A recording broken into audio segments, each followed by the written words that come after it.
questions that have to be asked and need to be answered. Listen to 48 Hours on Apple Podcasts.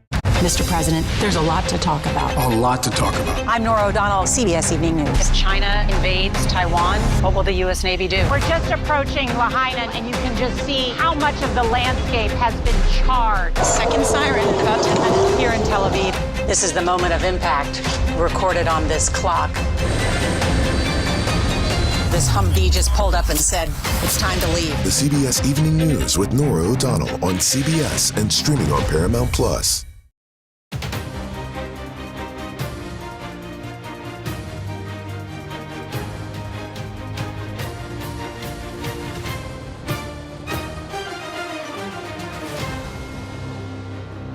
We're announcing historic investment in America's railroads. It's a very unfair situation. This is really election interference. That's all it is. This trial is ridiculous. And so I just think it's really important that Virginians have a clear choice. No limits or reasonable limits. That's the bill that I will sign. That's the one that our Speaker of the House is committed to make sure comes to my desk. And I think Kim Reynolds is giving the hat tonight to Ron DeSantis, saying that this is a two-man race. It's time to pick a winner for once in this race. Hello, I'm Nancy Cordes in Washington, D.C. Welcome to America Decides. Well, a CBS News poll finds former President Donald Trump holds a commanding lead over his GOP rivals in the 2024 race. 61% of likely Republican primary voters said they would vote for the GOP frontrunner today. That puts him far ahead of Florida Governor Ron DeSantis, who is 43 points behind at 18%. Finn Gomez and Anthony Salvanto join us now to discuss. Finn is CBS News political director. Anthony is CBS News executive director of elections and surveys. He conducted this poll. So, Anthony, let's start with you. What are we learning about former President Trump's lead over the rest of the GOP field? Hey there, Nancy. What we've learned is that the temperature outside has changed a little. The daylight's changed, but these numbers look a lot like August. It's been pretty steady for Donald Trump, a big, wide lead.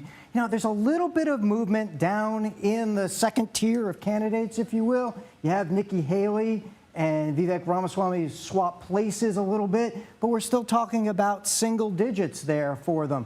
And there's something that stood out for me I want to show everybody. When we ask people, okay, are you paying attention to this race? We're getting closer to Iowa, closer to New Hampshire, right? You might expect that to be big.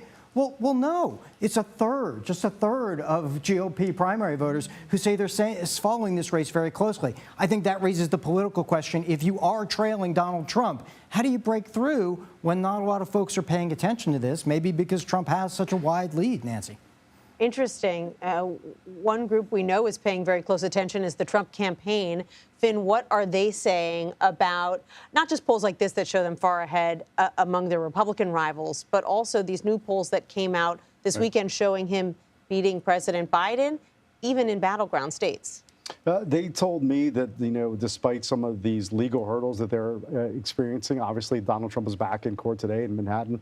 Their campaign's focus on some core issues: inflation, crime, immigration, and war. They're essentially their position on their anti-war almost position, if you will, essentially saying by focusing on those issues, they have gained not only in the primary battle here, but also overall in a hypothetical matchup, as we saw both in Anthony's poll and also in the New York Times Siena poll, we saw the battleground lead that he currently holds versus President Biden. Interesting that they think that this is an issue-based lead, especially as that we see the former president day after day in courtrooms, not necessarily talking about those issues.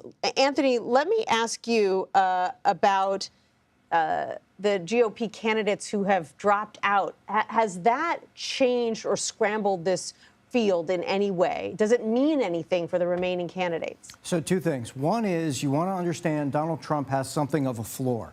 There's just over a quarter of voters, and this has been rather consistent, who are saying they're only considering him. And a crowded field, that could put a good floor under him that gives him a huge advantage.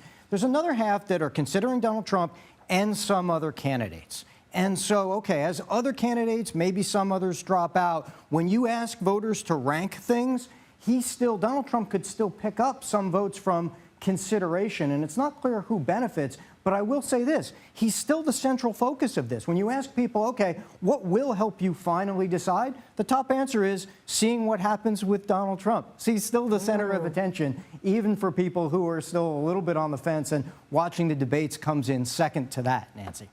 So this old idea that perhaps if some candidates were to drop out of the race, it would consolidate support against a second-tier candidate, you're saying actually some of those votes may very well just go directly to Donald Trump. Yes, some of them would go to Donald Trump because he's being considered by some people who aren't voting for him.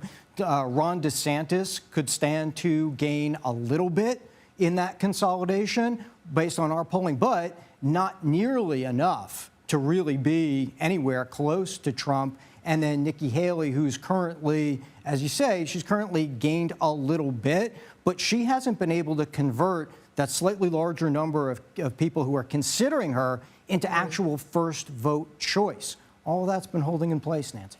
And Finn, another poll that got a lot of attention this weekend was this New York Times poll that found that in 5 of 6 battleground states that President Biden won back in 2020, he's now trailing by 4 points, 5 points, even 10 points in Nevada. How's the Biden campaign reacting to that? No, I just spoke to a senior Biden campaign official who told me that essentially that overall their message in reaction to these polls is essentially that everyone should, quote, calm down. It's still a year away until Election Day 2024, and they believe that people, essentially, voters haven't really been paying attention. They haven't really been engaged in the primary battle and in the current status of the race right now. However, with time, with more messaging, they said that the millions that they've spent right now in messaging on ads, Nancy, what's only going to increase. They're calling it a drop in the bucket. So they think that this will also ignite some of those folks who haven't been paying attention, some of their supporters that haven't been paying attention,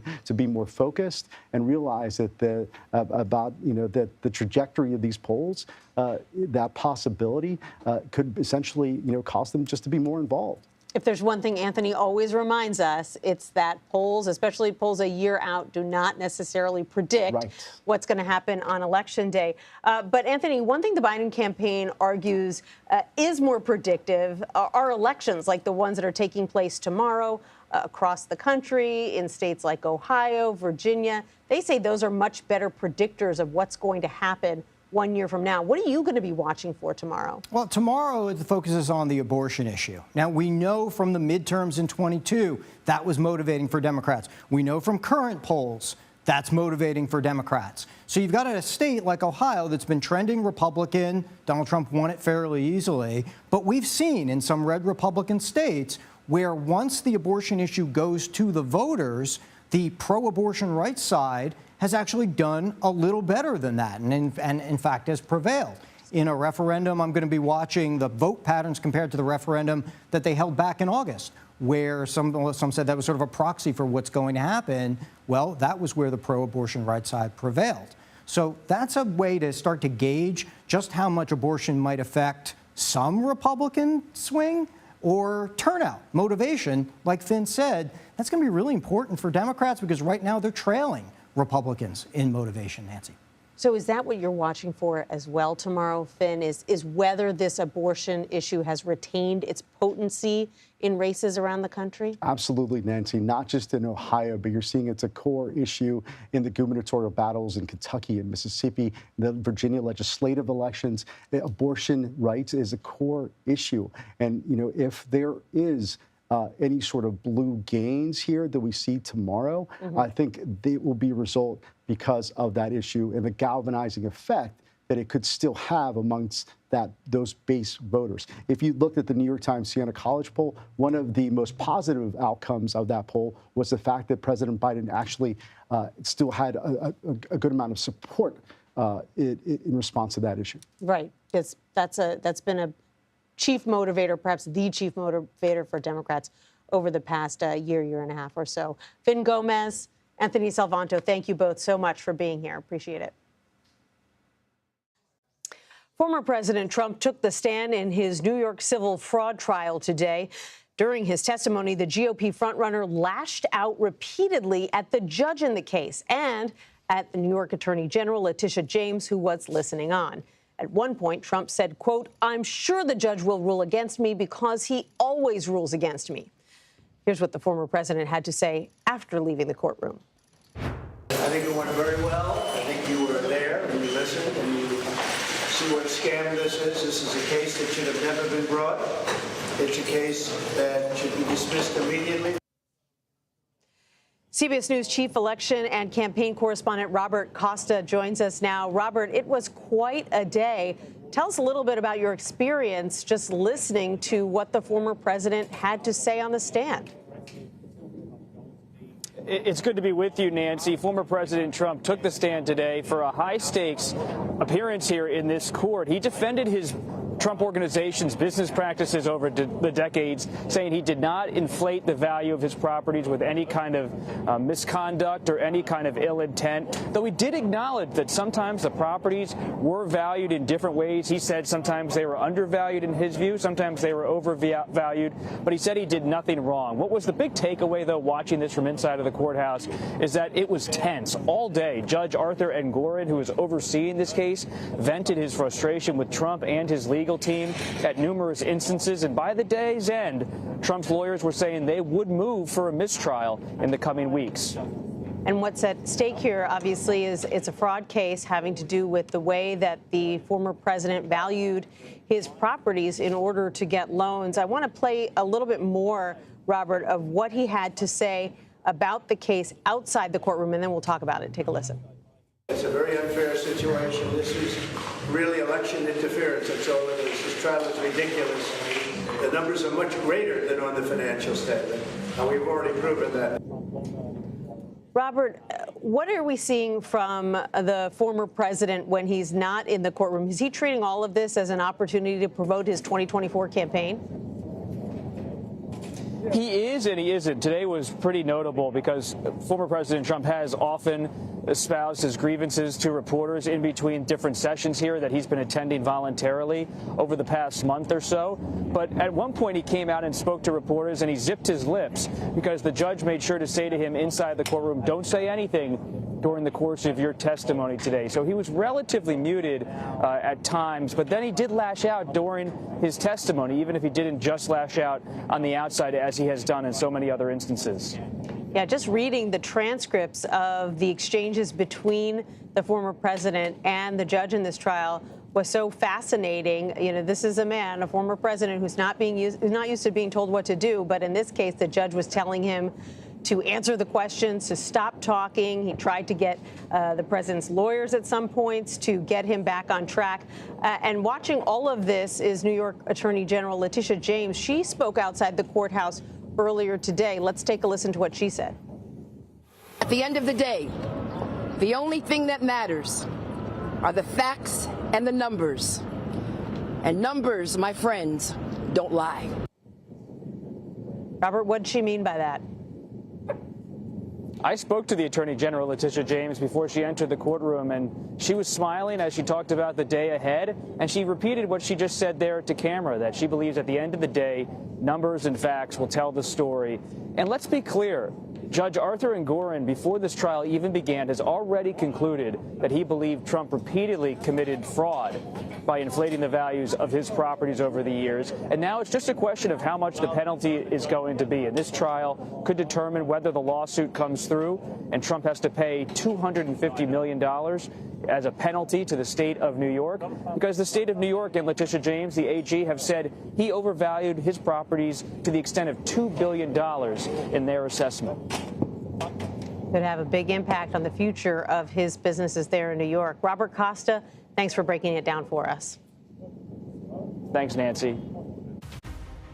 Tomorrow is Election Day, and it may be an odd year, but it's important, and there are seats and initiatives at stake in states all across the country. Next, we'll hear from Virginia Republican Governor Glenn Youngkin about his party's prospects in the state. You're streaming America Decides.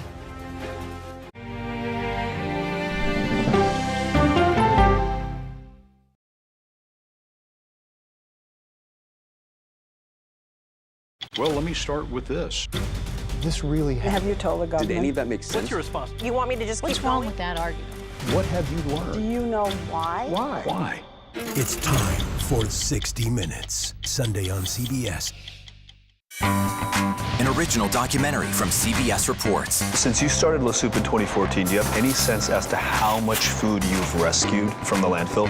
We've rescued 4.5 million pounds. I can't even fathom how much food that is. And that's one little person in one little city in America. We're going to call this chicken piccata. We did 450 of these meals today. This is the exact dish that you and I are going to have. Yep. Oh, really good. Is it good? Mm-hmm. Having a plan of how to keep people fed should be in every single city. If we eliminated food waste, could we eliminate hunger? Yes. Eating Trash, now streaming on the free CBS News app. An original documentary from CBS Reports. You had a substitute teacher that was pretty popular. What was his reputation? Everyone loved him. You had to miss a test. What did he offer to have you make up the test? He said that I can come by after school was all over and just take the exam. The blinds were down. He closed the door. The next thing I knew, he was right next to me. That's when I realized what was going to happen. Even if I wanted to scream at the top of my lungs, no one would hear me because no one was there. He told me that if I ever said anything to anyone, he would kill me and he would kill my family. So I did it. Pledge of Silence, now streaming on the free CBS News app. He was there when the war in Ukraine started. Extreme history. It's a big moment. The extraordinary story behind Sean Penn's new Paramount Plus documentary, Superpower, when we go person to person.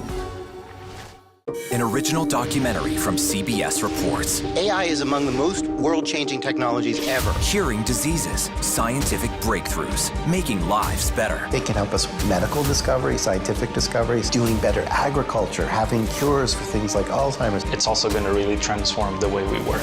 The uplifting potential of artificial intelligence is limitless. It gives you a friend, somebody to chat with 24/7 that is non-judgmental. He makes me feel loved and desired. And so are its downfalls. The problem with all this AI is that it's unpredictable and uncontrollable. The choices we make now will have lasting effects for decades, maybe even centuries. The ChatGPT revolution, now streaming on the free CBS News app.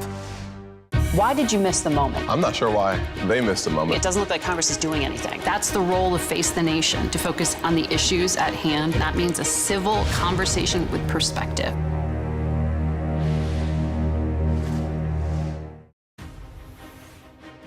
Welcome back to America Decides. Tomorrow is Election Day in America, and it may not come with the pomp and circumstance you'd see in an even-numbered election year, but important statewide elections are being held across the country.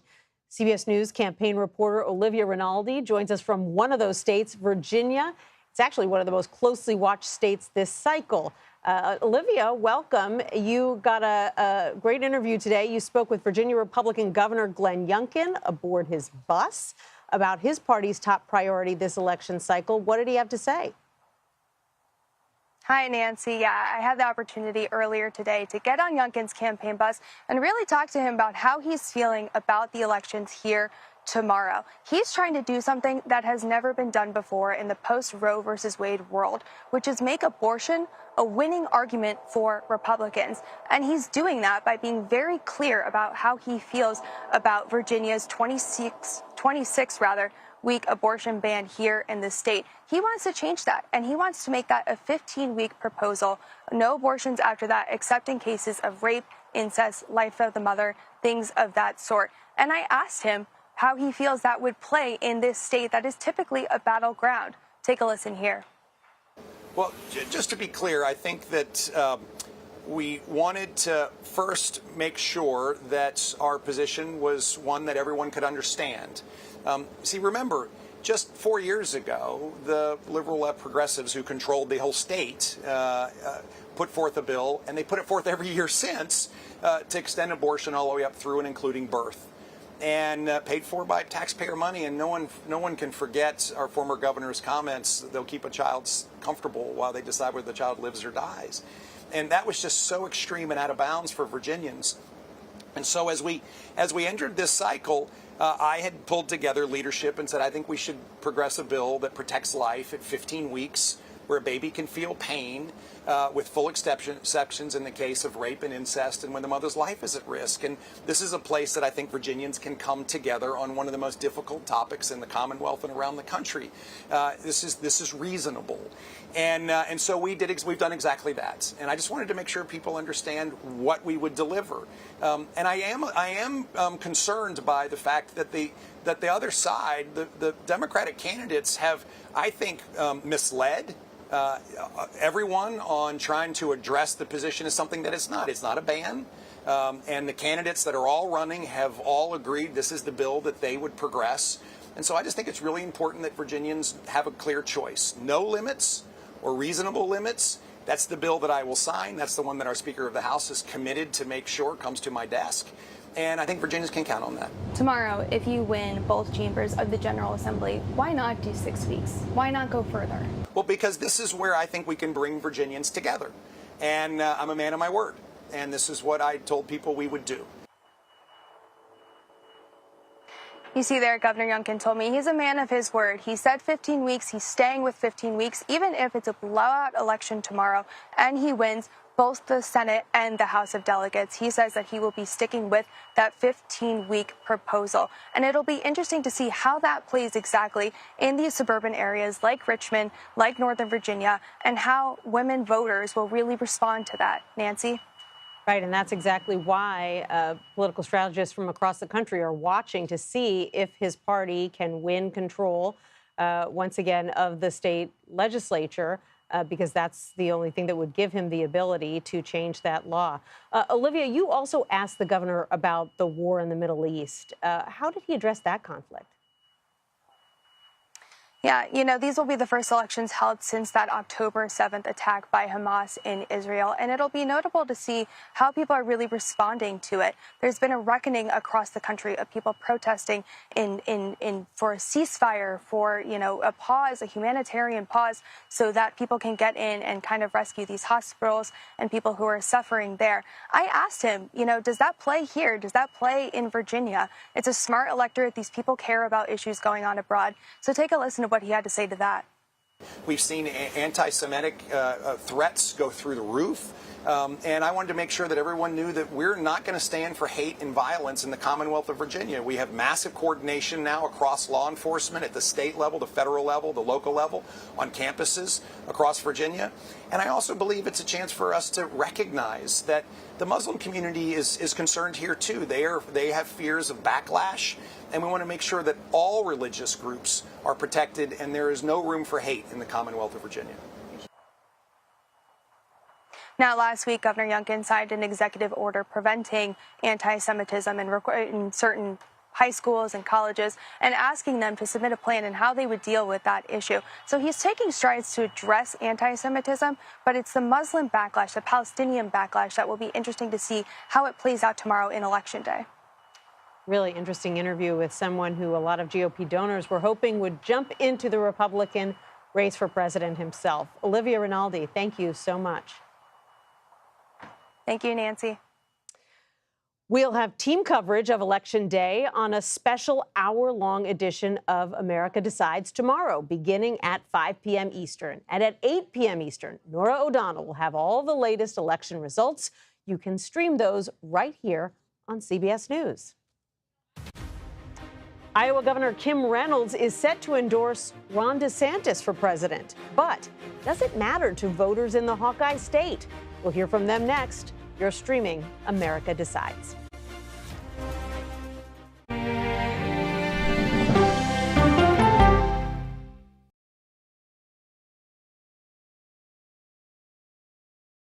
Our story's just begun. Why did you want to share your story? Water up this high? Where are these coming from? That's the million-dollar question. I'm a very curious person. I wake up every morning asking, what's happening in the world? Why is this happening? And how do we answer that question on the CBS Evening News? An original documentary from CBS Reports. Imagine yourself in Manhattan with no police, no army, no mayor. The people of Haiti stare down poverty, corruption, natural disasters, and violence. 90% of the guns that are used by gangs in Haiti are American guns. but with an unbreakable spirit and eternal optimism. There are days where I cry, but we can't be discouraged. We still believe in Haiti. They're still able to look ahead with hope. Haiti is on the brink of transformation, a radical shift. Haitians are coming together and saying things must change. Fighting for Haiti, now streaming on the free CBS News app. We aim every night to be factual and fair. That's our goal. An original documentary from CBS Reports. Controversial Congressman George Santos. Why won't you answer our questions? How did he manage to get elected? Thank you very much, and God bless you, and God bless the USA. George Santos' campaign was a campaign of deceit, lies, fabrication. And who is he, really? I knew him as Anthony DeVolder from Queens. Really, who he is, he's a fraud. I compare him to the Tinder swindler. From people who know him, the truth, the facts, the lies. He would say that he was worth $100 million. It's an incredibly cynical episode in American politics, beyond satire. Had you ever seen anything like this? No, and I hope I never see it again. Campaign of Deceit, now streaming on the free CBS News app. Since childhood, she never stopped reaching for the skies. Now she's spent more time in space than any other American. I like being a part of something bigger than me. Peggy Whitson's extraordinary career as a history-making astronaut when we go person to person. Feel the forecast on the CBS Evening News with Norah O'Donnell. I think I asked direct questions. I don't know that they're tough questions per se. Why aren't you holding yourself to that standard? It doesn't look like Congress is doing anything. What has to happen? That's the role of Face the Nation, to focus on the issues at hand. And that means a civil conversation with perspective.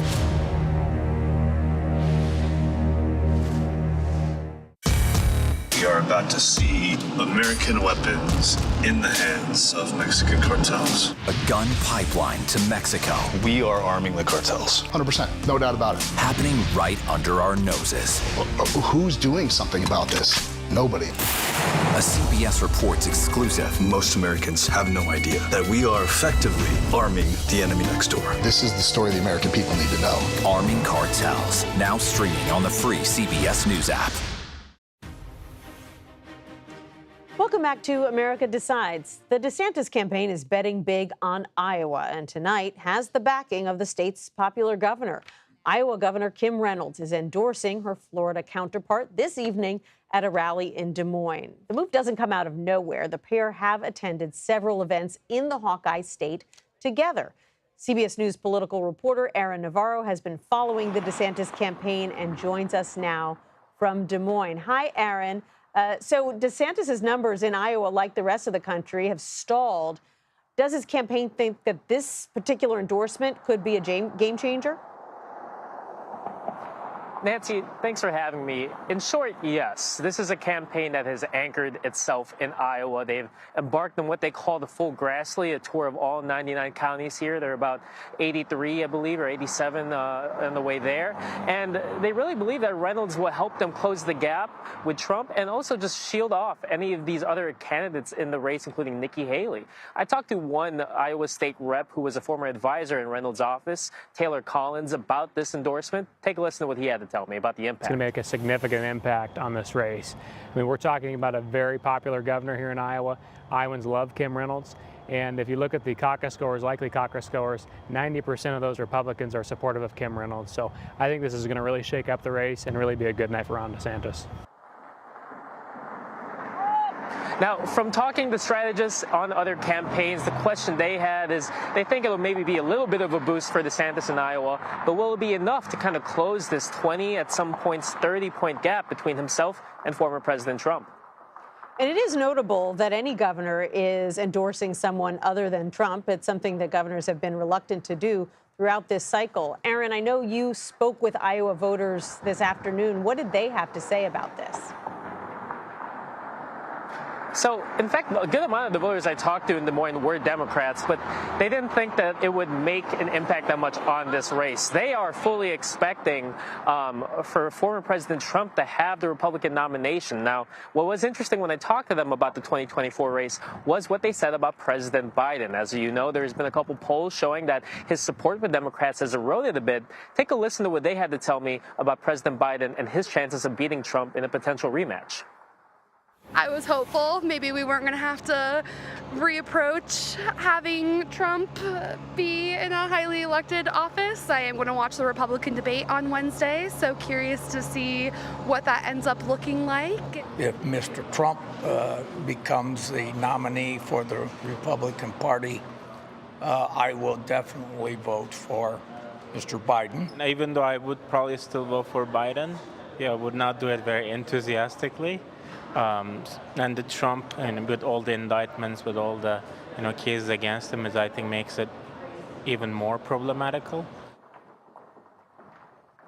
Part of DeSantis' argument against Trump is that he will be more electable than Trump in the general election.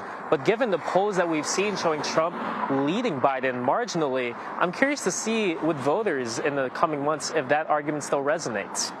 So interesting that those voters you spoke to seem to have completely jumped ahead of the GOP contest. They are already looking at what they assume will be the general election matchup. Aaron Navarro in Des Moines, thanks so much. Thanks, Matt. And that does it for today. You can stream America Decides Monday to Thursday at 5 p.m. Eastern. For now, you're streaming CBS News. See you later.